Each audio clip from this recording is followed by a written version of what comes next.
Scotland's ruling party, the Scottish National Party, SNP, have recently claimed that trade complications created by Brexit are costing the Scotch whisky industry £5 million, $6.9 million, a week.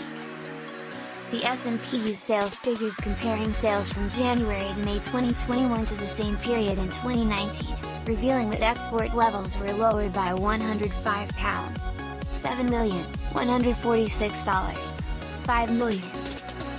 Lending strength to the argument is that EU sales figures following the end of the Brexit transition period, from January to March 2021, dropped £135, $9 million, $188, $5 million, compared to the same period in 2019.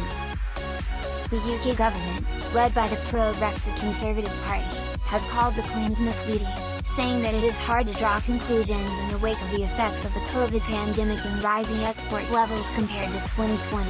Walking the tightrope between these two views is the Scotch Whisky Association, SWA, which represents the interests of the industry across trade and policy.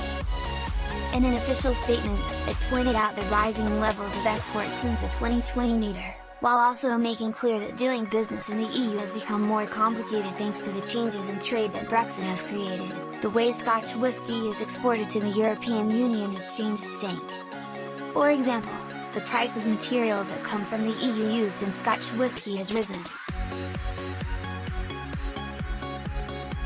The SNP Shadow Secretary of State for International Trade Drew Hendry claimed in June that the price of cardboard and glass used by the industry is up 12% and 7% respectively.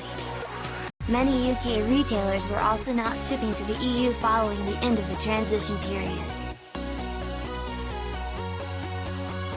The world's largest online whiskey retailer, the Whisky Exchange, has recently started shipping to the EU again after many months of not being able to do so, while another large online vendor, Master of Malt, is still not delivering to the EU. Despite Downing Street's protests, Brexit has also complicated the process of exporting despite the free trade agreement signed between the EU and UK.